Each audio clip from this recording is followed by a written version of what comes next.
Welcome back to our channel, ladies and gentlemen. It is becoming thicker by the day. By the time Rigathi Gachagua is done with William Samoei Ruto, he will expose William Ruto as an amateur in politics because William Ruto has always carried himself as the next professor in politics after the late Daniel Torotich Arap Moi.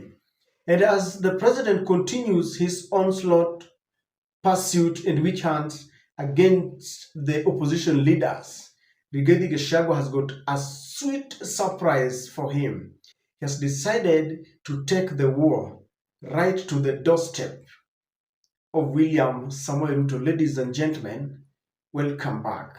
Allow me to request you to subscribe to our channel and click the notification bell. Please like and share our video. Thank you once again for your continued support. Ladies and gentlemen, recently Rigathi Gachagua unveiled his democracy to the Citizens Party.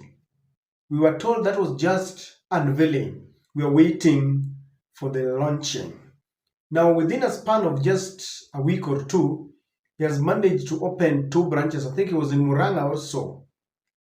So today, as Kenyans are busy discussing the witch hunt against Rigathi Gachagua and George Natembeya, the former deputy president has decided to launch his DCP party right at the heart of Uasin Gishu, the home county of William Samoei Ruto. And Rigathi Gachagua has organized that thing in such a way that the person reading and trying to send an olive branch to the other members of the community is a Luo, and they are at the heart of Uasin Gishu County. I want us to look at this because Rigathi Gachagua knows exactly where to hit. The DCI is still looking for him. He has told William Ruto, unajenga nyumba pale ndani ya Ngong Forest. Amemwambia uliua watu Kiamba. Amemwambia wewe ni mwizi. You know, he has called him names. Now, as William Ruto looks to respond using the DCI, he has told William Ruto, it is your DCI who gives me the intel before wale wengine wafike. I've already escaped. So this time around is telling him, when you think that UDA is the best thing that ever came to the people of Rift Valley, DCP is there. Kindly take a look. Jina kamili naitwa David Otieno. Nimesimama hapa kama mwanachama wa DCP ambaye nimesimama kidete hapa Uasin Gishu. Naomba kutuma ujumbe kwa watu kadhaa. Mtu wa kwanza ambaye namtumia ujumbe ni watu ambao wanakuja kuzunguka hapa Uasin Gishu wakijaribu kujipendekeza kwa sababu ya mabiashara zao na tumbo zao. Tunaomba tuwaeleza kwamba DCP ni chama ya kitaifa. Mimi Mjaluo nilisikia ujumbe ikitoka Mount Kenya, nimeishika na mkono mbili na naitangaza nikiwa Uasin Gishu hapa. Manake nimezaliwa hapa, napiga kura hapa na sitabanduka hapa kwa sababu ya siasa.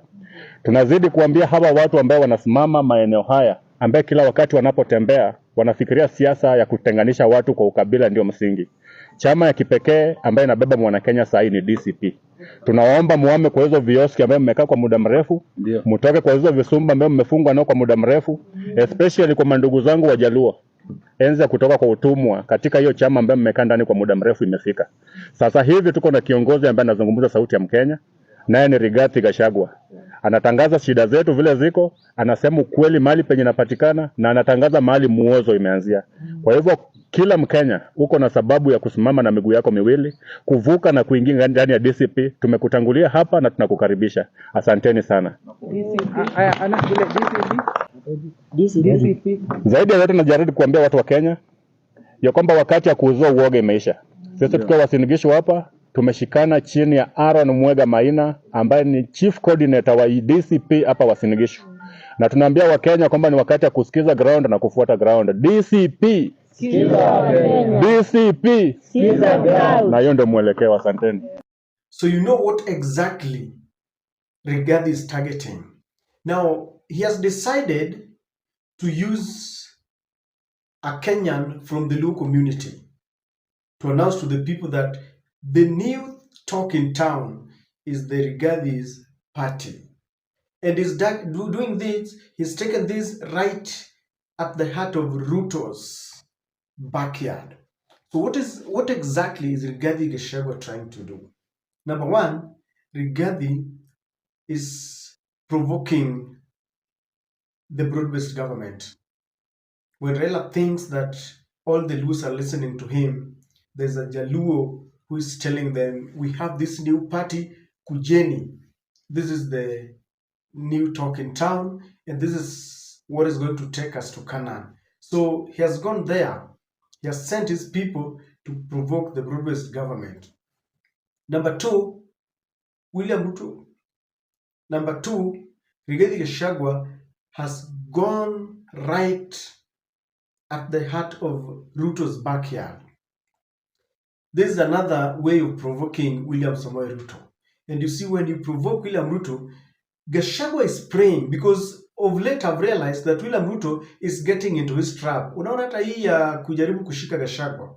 Gachagua has been praying for this, because the moment you do that, political mileage, bonga points zinaendelea kupanda.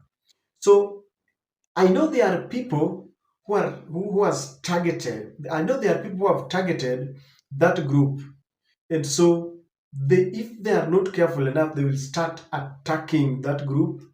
Soon, Rigathi will go, because I know the next meeting will be to open an office in Uasin Gishu.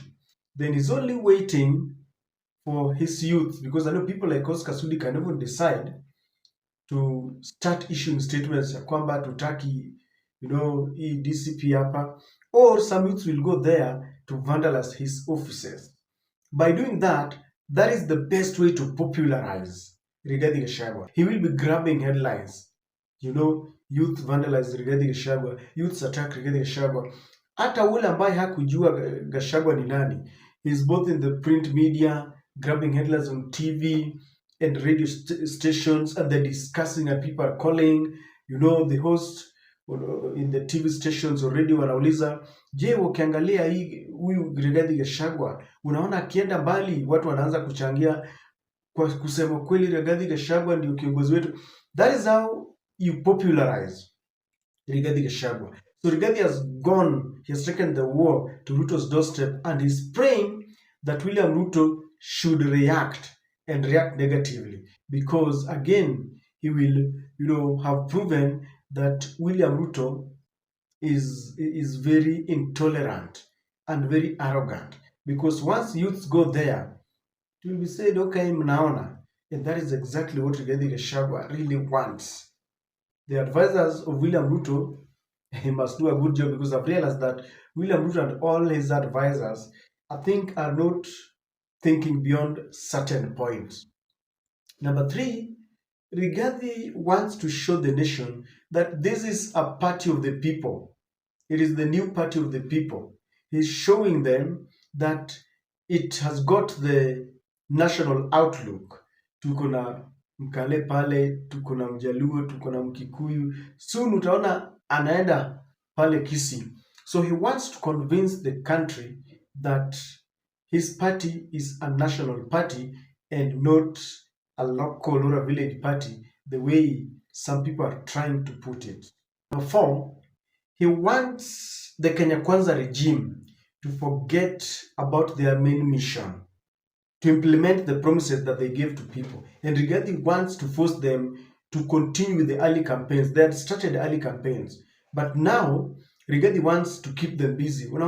Utaona wale mawaziri, kila mtu ameanza, Rigathi Gachagua ni mkabila. When that is happening, as I told you, they continue popularizing Rigathi's party, and at the same time, they forget about their role. So they begin early campaigns. The opposition has got every reason to keep the government to check, but the government should be very careful to ensure that they continue working and implementing what they gave to the people. So Rigathi's intent is very simple. Keep them busy. Let them forget about their mission. And by the end of the day, Kenyans will ask, for the 2 or 3 or 5 years that we gave you, what exactly did you do?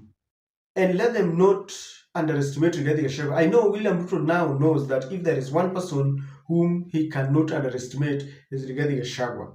You know, the whole of the Kenya Kwanza team has fallen into Rigathi trap, including those of broad-based government, wale ambao walialikwa tu kujeni mtusaidie, and wao ndio wanajifanya ni kana kwamba wao ndio wenye boma, but at some point I think ni wenye boma kwa sababu naamini kura ilikuwa yao ikaibiwa. But a story for another day. They have ganged up against Rigathi Gachagua.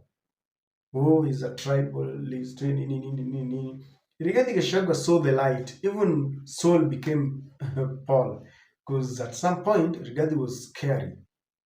You know, talking about shareholders, but it was being practiced in this government. So, ladies and gentlemen, that is how Rigathi Gachagua has decided to retaliate to William Ruto. When he's busy harassing, Gachagua, when he's busy sending the DCI, Rigathi has decided that I'm now sending you people. And Rigathi wants to show that this party is active. They are busy, launching and rallying the call to come and join this party. I think Rigathi Gachagua chose a very good slogan, Sikiza Watu, because he's portraying William Ruto as someone who does not listen. And of course, you know what happened during the finance bill. They just hurriedly, they didn't listen to us. Even with the impeachment of Rigathi Gachagua, they hurriedly did it. Now it has backfired on them, and Rigathi is saying, my slogan, Kiza ground. DCP has finally arrived in the Rift in Uasin Gishu, not any other place. Rift Valley is too big, but he just decided to pick it from where he left it at the doorstep of William Samoei Ruto.